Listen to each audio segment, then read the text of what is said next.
मोदी सरकार होश में आओ। अमेरिकी साम्राज्यवाद मुर्दाबाद। मोदी चचा से कहना चाहेंगे, या तो आप चचा होश में आओ, या तो हम पूरे मुसलमान जोश में आएंगे। सबर करो।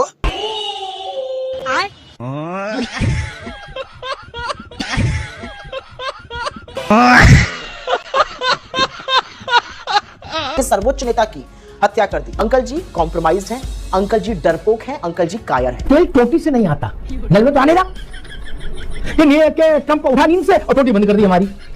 हम तो तेल एक्सपर्ट भी हो गए। बहुत हो गया, गुड्डू ला तमंचा ला लगा स्टार्ट कर मोटरसाइकिल चल के निपटा देते हैं। तमंचा हाथ में लेके भारत का प्रधानमंत्री दौड़ जाए, पैदल ही बोला है किधर है ईरान या किधर है इजराइल हमारे हैं। विवेक जी ने कह दिया, अशोक जी ने कह दिया, बोला गुड्डू तू वो झोला लेके आ बम्बाला, जो गुड्डू मुस्लिम लेके आया था इलाहाबाद में। नरसिंह राव, मनमोहन सिंह, ये बराबर को तमंचा लेके अमेरिका के ऊपर चल रहे थे क्या? है ये कहां तमाशा कर रहे हो? हाय हाय लला की लग रही है, अब ना मारो। कांग्रेस से 10,000 लोग ईरान पे हमला बंद करो, मोदी तुम होश में आओ, ऐसे सब लोगों को तेहरान में ले जाके बीचों बीच उतार दो। क्या एक छोटी पानी की बोतल और ग्लूकोज के बिस्कुट को पैकेट देके। उस कांग्रेस की सर्वा श्रीमती सोनिया जी कह रही है कि खामनाई पर आप छत पर खड़े होकर चिल्लाई क्यों नहीं? खामनाई की जाने के दुख में और गाजा वालों के पक्ष में खड़ी हुई थी वो, और तब भी सरकार से कह रही थी कि तुम गाजा के पक्ष में बाजा लेके क्यों नहीं आए। और जब बांग्लादेश में 10-50 हिंदू मारे गए, कत्लो गारत हुई, आगजनी हुई, सोनिया जी ने आर्टिकल नहीं लिखा कि अगर दुनिया भर के मुसलमान एक हो जाएं, हिंदू कश्मीर छोड़ देंगे। इसी को खामनेई ने कहा और कहा जा रहा हम खामनेई के उसमें शोक मनाएं। आज अमेरिका इजराइल मिलकर के ईरान के चुने हुए राष्ट्रपति को मार दिया उन्होंने, तो ये उनकी गुंडागर्दी है, दादागिरी है। मैं कहता हूं कि वक्त आ गया, अमेरिका और इजराइल को लतियाने की जरूरत है कि ईरान जैसे लंगोटिया यार के लिए भारत नहीं खड़ा हुआ। मैं ढूंढ रहा था कि दोनों की एक लंगोटी कब थी, भारत और ईरान की, मैं वो ढूंढ रहा था। लेकिन तुम तो विश्वगुरु हो, तुम्हें तो फ्रंट पे लीड करना, कुर्बानी देनी है ना जी। भारत कुर्बानी का बकरा नहीं है। विश्वगुरु हो आप, फलाने हो, ठिकाने हो, नहीं जी अब कुछ नहीं है, चलो अपने घर बैठो। मार रहा नेतन्याहू और ट्रंप, और भोपाल में चूना भट्टी में खामनेई निकलेंगे हर घर से। वहां निकल क्या करेंगे चूना भट्टी में? लखनऊ में कह रहे हो हर घर से खामनेई निकलेगा, और लखनऊ में निकल के क्या करेगा खामनेई हर घर से? वहां क्या छोले भटूरे बेचोगे? वहां क्या करोगे यार? दोस्तों जैसा कि आपने देखा, आज का एपिसोड सुप्रिया श्रीनेत और पूरे विपक्ष के पार्टियों को लेकर होने वाला है, जो खेमनेई के सपोर्ट में उतर चुके हैं। वीडियो बेहद ही शानदार होने वाला है, इसलिए आप लोगों से अनुरोध है कि अंत तक जरूर देखें। और यदि आप इस चैनल पर पहली बार हैं तो चैनल को सब्सक्राइब करें, ताकि ऐसे वीडियो आपको हमेशा देखने को मिलती रहे। वीडियो थोड़ा भी पसंद आए तो लाइक जरूर करें और अपने दोस्तों के साथ शेयर करना बिल्कुल भी ना भूलें। और आप हमारे चैनल पर कहाँ से जुड़े हैं हमें कमेंट बॉक्स में जरूर बताएं। अभी बता दे भाई। दोस्तों यदि आप EMI के जरिए सामानों की खरीदारी करना चाहते हैं तो है ना Bajaj EMI card, link comment box में आपको देखने को मिल जाएगी। फिलअप कैसे करना है बेहद ही आसान है, तो जाइए और अभी अप्लाई करिए और खरीदारी करिए अपने मनपसंद हर चीजों का EMI कार्ड से। अब देर ना करते हुए वीडियो की शुरुआत करते हैं। तो हेलो दोस्तों, मैं Abhay Nagvanshi, change your luck, zero से हीरो तक में आपका स्वागत है।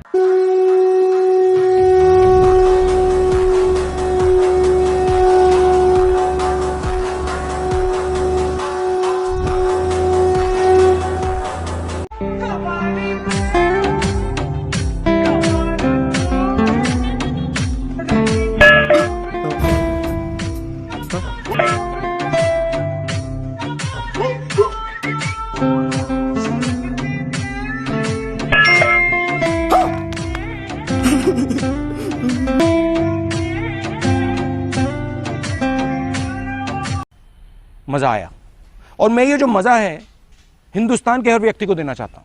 अच्छा फेंकू अंकल हैं, बड़बोले किस्म वाले, लंबी लंबी फेंकते हैं। कहते तो थे हम पर कोई क्या प्रेशर बनाएगा, हम प्रेशर बनाएंगे। फिर उनके हाथ में कमान दे दी गई, बड़े गदगद हो गए, मतलब पूछो नहीं। लेकिन बेचारे बोलना भूल गए, ऐसी घिग्गी बंधी कि मुंह से एक शब्द नहीं निकल पाता है। ऐसे गुलाम बने अमेरिका के कि राष्ट्र का समझौता कर डाला। अमेरिका ने इजराइल के साथ मिलकर ईरान पर हमला किया, 165 छोटी बच्चियों के साथ ही साथ वहां के सर्वोच्च नेता की हत्या कर दी। अंकल जी के मुंह से एक शब्द नहीं फूटा। अमेरिका ने भारत के बुलावे पर आए हुए हमारे मेहमान ईरान के शिप पर हमला करके 100 से ज्यादा लोगों को हमारी सीमा से कुछ ही दूर मार डाला। अंकल जी ने मुंह पर ताला लगा लिया। अमेरिका के वित्त मंत्री ने हमारी संप्रभुता और स्वतंत्रता की धज्जियां उड़ाते हुए हमें 30 दिन के लिए रूस से तेल खरीदने की इजाजत दी। अंकल जी ने मुंह में दही जमा ली। अंकल जी के मुंह पर टेप लग गया। अंकल जी कॉम्प्रोमाइज्ड हैं, अंकल जी डरपोक हैं, अंकल जी कायर हैं। अभी मजा आएगा ना भिड़ो। ऐसा लग रहा है कि विपक्षी दल इस बात की कोशिश में है, इस बात की आकांक्षा में है कि किसी भी तरह से भारत को भी युद्ध में ढकेल दो। वो प्रवोक कर रहे हैं, वो तंज कर रहे हैं, वो लांछित कर रहे हैं सरकार को। कहा जा रहा है कि खून कब खोलेगा, चंद्रवरदाई टाइप का माहौल बनाया जा रहा है, युद्ध के गीत गाए जा रहे हैं। पूछा जा रहा है कि मोदी का खून कब खोलेगा, भारत का खून कब खोलेगा। अरे भाई, खून खोलने की नौबत कहां है? क्यों खून खोले? ईरान जाने, अमेरिका जाने, इजराइल जाने, ईरान जाने। उन्होंने खामनेई को मार दिया, ईरान वाले, उनमें किसी को मारे आए, हमारी सेहत पर क्या फर्क पड़ रहा भैया? आज भी जुमे की नमाज में हिंदुस्तान भर में हाय हाय हुई खामनेई को लेकर कि ये खामनेई हम ना हुए। अरे आप सब मिलकर क्या चाहते हो? अमेरिका से निपटना चाहते हो तो जाओ फिर वहां ईरान, वहां निपटो सुन लो। भारत को रणभूमि क्यों बनाना चाहते हैं, या भारत के रथ को बड़ा युद्ध क्षेत्र में ले जाकर खड़ा क्यों करना चाहते हैं? तो चलिए शुरू करते हैं। हस्ताक्षर हुए ट्रेड डील पर, क्यों बंधे हुए आप उस तथाकथित ट्रेड डील से जिसपे हस्ताक्षर नहीं हुए? क्यों छूट चाहिए आपको? क्यों आपने वो बंधन स्वीकार की? पूछे ना बीजेपी वालों से। ये कौन से बंधन है? ये ट्रेड डील के बंधन तो नहीं है क्योंकि साइन नहीं हुई, ये एप्स्टीन के बंधन है। एप्स्टीन के उल्लू हमारी सरकार में बैठे हैं, ये भारत विरोधी लोग हैं, ये भारत के हितों के साथ समझौता कर रहे हैं। इनसे सवाल पूछिए, इनको बच के मत जाने। ऐसी टिप्पणियां सुनी विपक्ष के नेताओं की, उनके कार्यकर्ताओं की, जैसी किसी जमाने में राजाओं के यहां जो कवि रखे जाते थे, वो युद्ध की उत्तेजना फैलाने के लिए चंद्रवरदाई वगैरह कहते थे, है ना? कि सुन के एकदम रोंगटे खड़े हो जाएं और कहें वो डुला राइफल चल रहे हैं आज बाहर। कोई कह रहा मोदी जी तुम्हारा खून कब खौलेगा? मैं पूछ रहा हूं खून क्यों खौले मोदी का भैया? हम बउआ है क्या? बौरे हैं हमसे क्या मतलब?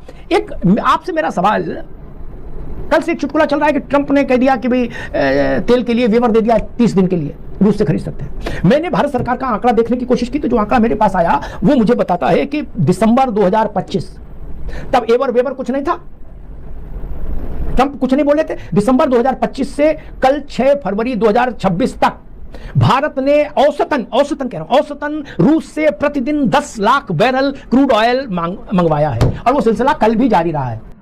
बात तो सही है। और हंगामा हो रहा, बोले देख लो अब ये खून नहीं खोला। जिसने मोहल्ले में दो लड़के होते हैं एक दूसरे को उत्तेजित करते हैं, बोले कि निकाल तमंचा आ निपट ले। मुझे लग रहा है हम सबको ये समझना चाहिए कि तेल टोटी से नहीं आता, नल में तो आने रहा। ये कि ट्रंप उठा नींद से और टोटी बंद कर दी हमारी, अब हम तेल नहीं ले पा रहे, ऐसा तो संभव नहीं। ट्रंप कुछ कहे क्या, मान लो कल ट्रंप कह दे कि हमने भारत से कह दिया कि आप कल से तेल का इस्तेमाल नहीं करेंगे, सो व्हाट, चिल्लाने दे। उनके कहने से तो नहीं हो रहा, हमारे का यहाँ का डाटा बता रहा है कि दिसंबर 25 से लेके कल पूरे दिन तक हमने 10 लाख बैरल क्रूड ऑयल हर दिन ऑन एन एवरेज रूस से लिया। ट्रंप ने क्या उखाड़ लिया? हम लोग नाहक ट्रंप को इतना महान और वैसा, और उसके साथ ही नारा भी लगा रहे हैं कि तुम्हारा खून नहीं खोल रहा है, कब खोलेगा खून? कुछ ऐसा चित्र बन रहा है जैसे अपना एटा इटावा या मऊ आजमगढ़ में होता, बोला बहुत हो गया गुड्डू लातमन चला लगा गोटी स्टार्ट कर मोटरसाइकिल चल के निपटा देते हैं। अन्य जनता के लिए मूल विषय है कि उसके ईंधन की का जो बिल है तेल खर्च करने का, वो नहीं बढ़ना चाहिए। जहां से तेल मर्जी हो वहां से लो, जितना मर्जी हो उतना लो। हम तो तेल एक्सपर्ट भी हो गए। टुंडवारा नगर पंचायत के सदस्य हैं और हम तेल पर भी जान गए वो विश्व की क्या राजनीति, ये भी समझ रहे हैं। ऐसा नहीं करो महाराज। मुझे नहीं लगता इस देश के 150 करोड़ लोगों में 100, 200, 500 लोग छोड़ दीजिए जो कुछ सिर्फ किस्म के हो, अन्यथा सबका एक ही लक्ष्य है। हम कह रहे हमारी मूंछ बिल्कुल ऐसी ऊंची रहे नथुलाल जैसी, और तेल महंगा हो जाए तब भी मैं मोदी सरकार के खिलाफ बोलूंगा। हमें ऐसा फर्जी फायरिंग वाला हर्ष फायरिंग नहीं चाहिए। बोला ना भैया ने चढ़ाका कर दिया 20 फायर मारे अमेरिका पे, ना जी हम इतने मूर्ख नहीं। ये कोई लगन चल रही है क्या कि हर्ष फायरिंग होगी? अरे खतरनाक लोग हैं क्या? मुझे तेल महंगा नहीं हो, सिर्फ इतना चाहिए। विपक्ष ऐसा कुछ सोच के अपनी रणनीति मुझे लग रहा है आकार दे रहा है कि केवल बुद्धि उसी की बात है। आप एक तरफ कहते हो कि खाड़ी में 1 करोड़ लोग हैं, उनके लिए छाता ताना कि नहीं ताना हमें बताओ। अच्छा जी ठीक बात है, समझ सकते हैं, आपकी संवेदना है। दूसरी तरफ कहते हो तुम्हारा खून कब खौलेगा? जब खून खौलेगा चाचा तो सबसे पहले 1 करोड़ लोग संकट में आ जाएंगे। आपको इल्म नहीं? च्यवनप्राश खाओ यार गर्म दूध के साथ, आपको इल्म ही नहीं। 1 करोड़ लोग वहां युद्ध के लिए इस्तेमाल कर लिए जाएंगे, आपको समझ ही नहीं है। 1 करोड़ लोगों का जीवन दांव पर लगा दें, ये चाहते हैं। जिन्होंने कभी कुत्ता नहीं मारा, बिल्ली नहीं मारी, वो कह रहे खून कब खौलेगा, तमंचा लेके कब निकलोगे मोहल्ले में। अरे ये कोई छिबरामऊ और ठिमसेपुर की लड़ाई है लड़कों की कि भैया ठोक दिए 4 फायर। ईरान का एक युद्ध पोत मारा गया, ध्वस्त हुआ। कहा गया भारत को देख लो, वो भारत का किस इन्विटेशन पर आया था, ज्वाइंट नेवल एक्सरसाइज में हिस्सा ले रहा था।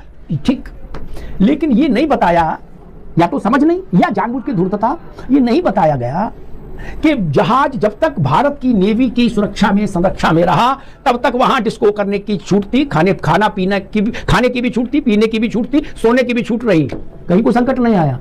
जब आप जैसे आप हमारे यहां तिलक में आए, हमने भोजन कराया, पान खिलाया, लड्डू दे दिए, उसके बाद आप अपने घर निकल गए, रास्ते में आपको चोरों ने पकड़ लिया तो हमारी जिम्मेदारी बनेगी, या तो हमसे कहते भैया हमें छुड़वा दो। दुनिया भर में यही प्रैक्टिस है। जिस भी देश में आप जाते हैं ज्वाइंट मिलिट्री एक्सरसाइज करने, उस देश की सीमा से बाहर निकलने के बाद आप अपनी हिफाजत के लिए खुद जिम्मेदार होते हैं। इसको ये कह के प्रचारित किया गया कि भारत में नौता खाने आए थे, मारे गए। गजब बात है, ऐसा होता है क्या? नहीं। ऐसा प्रचार क्यों करना चाहते हैं? मतलब मैं इसके पीछे मेंटलिटी समझना चाहता हूं, ये नैरेटिव झूठा क्यों बनाना चाहते हैं? क्या ऐसा 10-20 हजार आदमी ये मान ले कि जैसे भारत ने कोई घेर के मरवा दिया है सुपारी देके? ये बड़ी अच्छी बात कही आप। मेरा सिर्फ एक पार्ट है कि हमारी फॉरेन पॉलिसी को ट्रंप क्यों गवर्न कर रहा है, और ऐसे प्रधानमंत्री जो कि कसम खाते थे, कसम मुझे इस मिट्टी की, मैं देश नहीं झुकने दूंगा। ये नारा कौन लगाता था? 56 इंच वाले ने। आज पूरा देश देख लिया ना कि 56 इंच वाला फर्जी मामला था, कुछ है नहीं उसमें 56 इंच में। तो मेरा सवाल सिर्फ यही था, ये देश नहीं झुकने दूंगा नारा लगाने वाला व्यक्ति, ये हमारी विदेश नीति। तमंचा हाथ में लेके भारत का प्रधानमंत्री दौड़ जाए, पैदल ही बोले किधर है ईरान या किधर है इजराइल हमारे हैं? विवेक जी ने कह दिया, अशोक जी ने कह दिया, बोला गुड्डू तू वो झोला लेके आ बम वाला, जो गुड्डू मुस्लिम लेके आया था इलाहाबाद में। अच्छा। सद्दाम और गद्दाफी, कर्नल गद्दाफी लीबिया, ये दोनों लोग घोषित तौर पर राष्ट्राध्यक्ष थे, राष्ट्र प्रमुख थे। इनका जब कत्ल किया अमेरिका और उसकी नाटो ने, क्या तब कांग्रेस की सरकार थी और उसने मुंह में दही जमा लिया था और एक बतासा भी रख लिया ताकि दही मीठा रहे अंदर। नरसिंह राव, मनमोहन सिंह, ये 12 बोर को तमंचा लेकर अमेरिका के ऊपर चढ़ गए थे क्या? है यार, कहां तमाशा कर रहे हो? 40 साल का सिलसिला तो हमारी आंखों के सामने गुजरा है। बाकी के लिए किताब पढ़नी होगी, 40 साल की तो किताब भी नहीं पढ़नी मुझे। ये तमंचा लेके चढ़ गए थे, इंद्रजीत तोप लेके चढ़ गई थी क्या अमेरिका पर? हमको मालूम है जन्नत की हकीकत क्या है, कौन कितना बहादुर है पता भैया। खामोखा राणा प्रताप न बनो। तो भारत से कहा जा रहा है कि अगर आपको अपनी विश्वसनीयता कायम करनी है कि आप अमेरिका के दबाव में नहीं है तो आप ईरान की तरफ से चढ़ जाओ जाके। लेकिन जो लोग ऐसा कह रहे वो भी ऐसा नहीं कह रहे कि हम अपनी पार्टी की तरफ से 10-5 हजार आदमी ईरान भेज देंगे लड़ने के लिए। नहीं भाई, कांग्रेस, सपा, टीएमसी, लालू जी की पार्टी, ये लोग नहीं कर सकते 10-10 हजार आदमी। पैदल ही निकाल दो, पहुंच जाएंगे। अभी तो युद्ध चल रही है। कैसा एक युद्ध का उन्माद पैदा करना चाह रहे हो क्या यार आप लोग? और ये वही लोग हैं, सबको प्रणाम करते हुए कह रहा हूं कि देखो कैसा मौसम बदलता है। जब हम ऑपरेशन सिंदूर कर रहे थे, हम मतलब भारत, तो यही दल कह रहे थे ये बीजेपी वाले युद्धोन्माद पैदा कर रहे हैं, युद्ध से किसी देश का ऐसा नहीं होता, वैसा नहीं होता, युद्ध हाय हाय, पाकिस्तान को बचाओ। Sorry sorry sorry sorry sorry. अब वो लोग कह रहे बेटा अमेरिका पे चढ़ जाओ। जो पाकिस्तान को जब हम कूट रहे थे, दबा के लतिया रहे थे, जुतिया रहे थे, तो आप सबको दर्द हो रहा था, आप सबकी मुहर्रम हो रही थी तब, हाय हाय लला की लग रही है, अब ना मारो। अब आप लोग चाह रहे हो कि नहीं, नेतन्याहू को भी पटक के मारो और ट्रंप को भी मारो। मेरा मासूम सवाल इतना है कि जब आपके को सत्ता दी थी तो आपने उनके चौकीदार को भी कभी घूर के देखा था? नहीं ना, नहीं देखा मित्र। आप दूसरे से कह रहे हो कि झोंक दो फायर, डोंट वरी। क्यों झोंक दे? हमारा कोई लेना नहीं देना नहीं, हमारी जमीन पर युद्ध नहीं हो रहा, हमारे ऊपर युद्ध नहीं हो रहा, हमसे युद्ध नहीं हो रहा, हमसे क्या लेना देना? भारत में जो राजनीतिक कार्यकर्ता या खमेनी के हमदर्द, जो लोग ईरान कार सेवा के लिए जाना चाहते हैं, उनको सरकार अपने खर्चे से ईरान छुड़वाए। हमारे टैक्स का पैसा खर्च करो, हमें प्रसन्नता होगी। कांग्रेस से 10,000 लोग लो, 5,000 सपा से लो। और जो लोग कह रहे हैं कि ईरान पे हमला बंद करो, मोदी तुम होश में आओ, ऐसे सब लोगों को तेहरान में ले जाके बीचों बीच उतार दो। क्या? एक छोटी पानी की बोतल और ग्लूकोज के बिस्कुट को पैकेट देके। भारत उदारवादी देश है, ऐसा भी नहीं हो कि सूखे सूखे उतार दिए। छोटी बोतल पानी की और एक ग्लूकोज के बिस्कुट पैकेट देके उतार दो। आप ईरान में सेवा करो, जब कार सेवा हो जाए, अल्लाह के फजल से बच जाए तो वापस आ जाइएगा, और नहीं बचे तो कुर्बानी हो जाएगी। ये इतिहास याद रखेगा कि कांग्रेस ने 10,000 कार्यकर्ता भेजे थे कुर्बानी देने के लिए। नहीं, अच्छा रहेगा। ईरान ताउम्र याद रखेगा कि भाजपा वाले तो बेकार थे, लेकिन असली तो कांग्रेस और सपा के तृणमूल के लोग थे जो यहां लड़ने आए।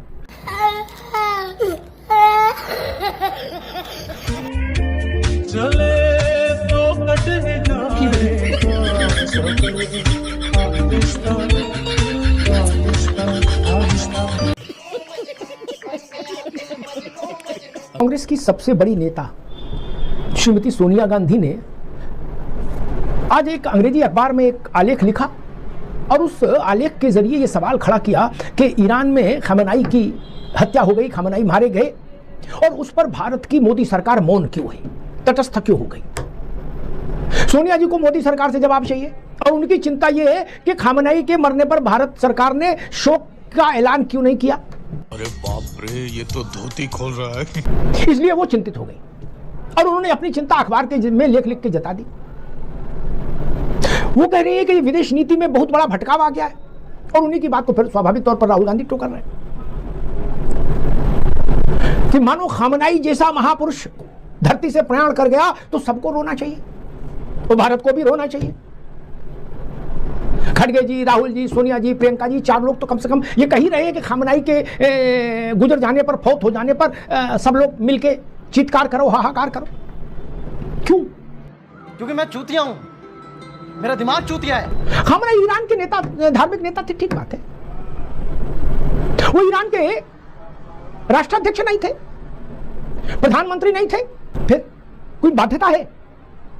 और किसी भी देश पर यह बाध्यता कैसे हो सकती है कि फला मर गए उनके पर तुम चीखे क्यों नहीं, रोए क्यों नहीं, छाती क्यों नहीं पीटी। क्या कांग्रेस के समय में ऐसे 2 उदाहरण नहीं है सामने? श्रीमती सोनिया गांधी को याद रखना चाहिए था जब लीबिया का शासक राष्ट्र प्रमुख था वो तो गद्दाफी, उसको नाटो की सेना ने घेर कर मारा, उसको जिबह किया।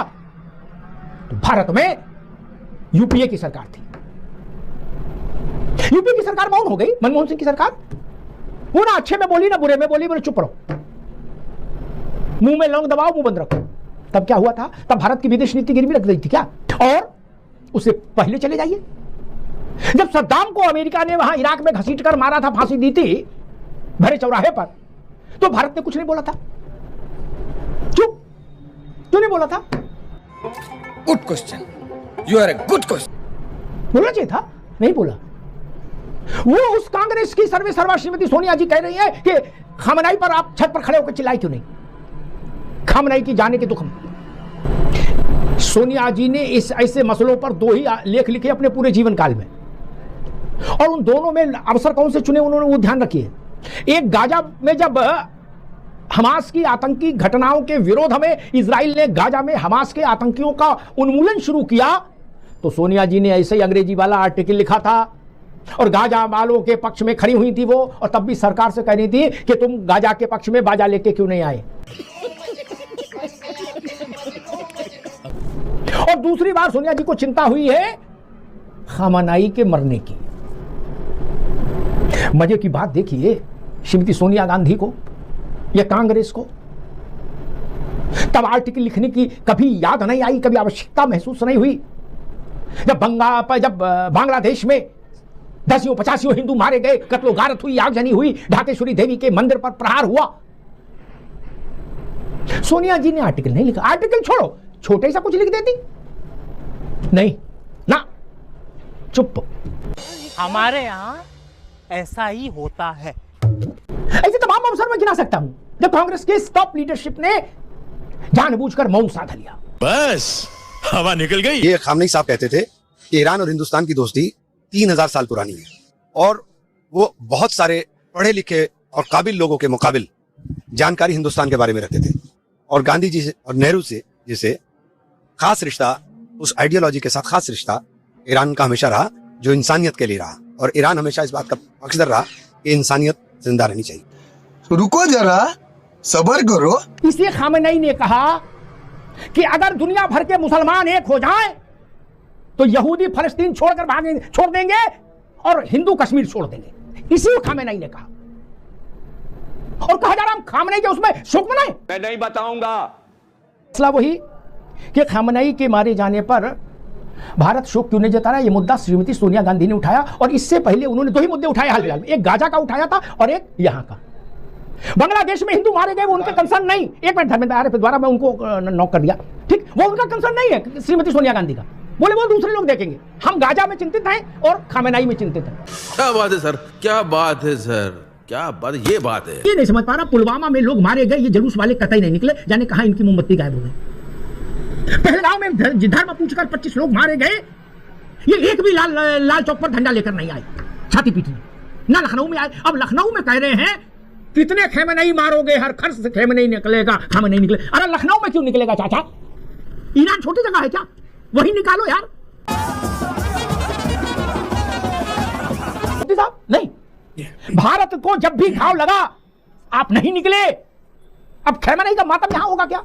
ये प्रोटेस्ट जो हो रहा है, ये प्रोटेस्ट होना चाहिए। बांग्लादेश में भी हिंदुओं पर अत्याचार हुआ था, प्रोटेस्ट हुआ था। आपने पुलवामा की जो बात कही, पुलवामा पर तो पूरे भारत के मुसलमानों ने प्रोटेस्ट किया था। मगर एक बात तो है, मुफ्ती साहब ऐसा कोई वीडियो दिखा दीजिए जिसमें 1,50,000 आदमी पुलवामा का पोस्टर लेके मोमबत्ती लेके निकले हो। सुनिए, मगर लाखों बच्चों को इजराइल ने मारा है, लाखों बच्चों को। आज भी अगर दुनिया के अंदर बंदूक और गोली चल रही है तो या तो रसिया की है, या तो बरतानिया की, या तो अमेरिका की है। ये जहां गोली चल रही, मिडिल ईस्ट को सिर्फ तेल के लिए, ऑयल के लिए बर्बाद कर रहा। आज वेनेजुएला के सदर को उठा करके लेके चला गया। आज अमेरिका इजराइल मिलकर के ईरान के चुने हुए राष्ट्रपति को मार दिया उन्होंने। तो ये उनकी गुंडागर्दी है, दादागिरी है। मैं कहता हूं कि वक्त आ गया, अमेरिका और इजराइल को लतियाने की जरूरत है। तो प्रधानमंत्री मोदी की भी जिम्मेदारी है कि हम इस युद्ध को रोकने की कोशिश करें। जी ठीक है। 57 मुस्लिम देश हैं, एक ईरान निकाल दो, ठीक, 55 बचे, ये 56 बचे। 56 में 90% तो ट्रंप का ही जूता चाट रहे हैं और बेंजामिन का नहीं चाट रहे। गजब बेइज्जती है।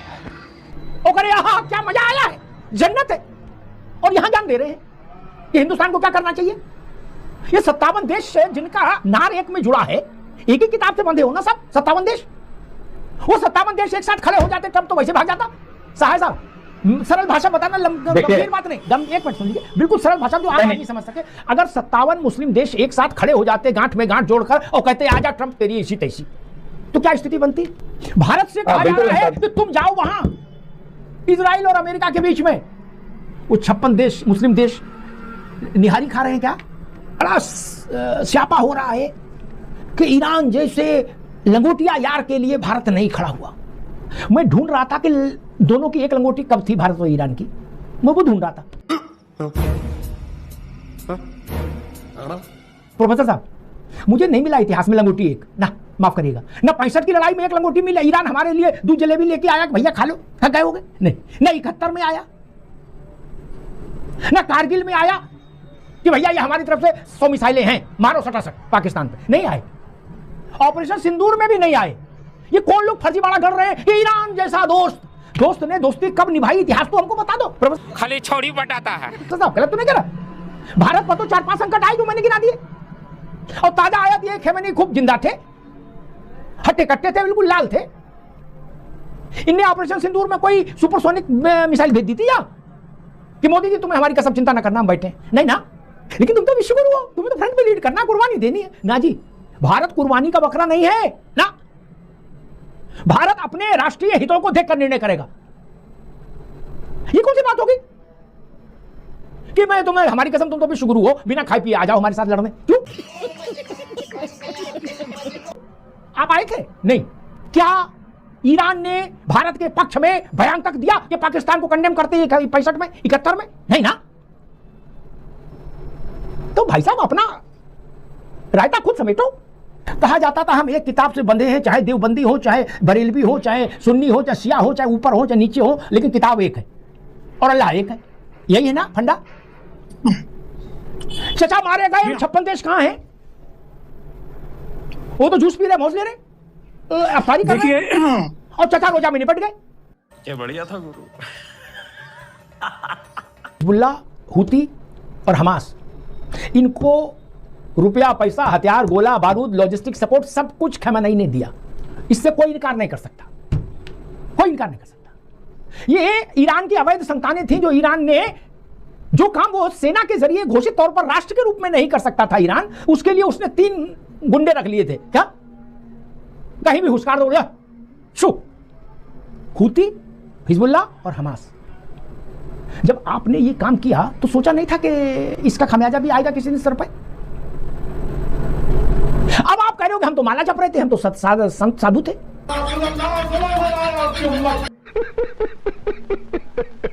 भारत को अपने राष्ट्रीय हित, व्यावसायिक हितों को दिमाग में रखकर ही निर्णय करना चाहिए। इमोशनल फूल नहीं बनना चाहिए भारत को कतई कि आप विश्वगुरु हो, आप महान हो, आपको मेरी कसम, आप आ जाओ ना। बहुत हो गया ड्रामा। 5000 साल की सभ्यता, 100,000 साल की सभ्यता, आ जाओ आ जाओ। नहीं जी, क्यों आ जाए?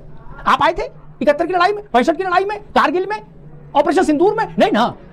खत्म, bye bye, tata, goodbye, गया।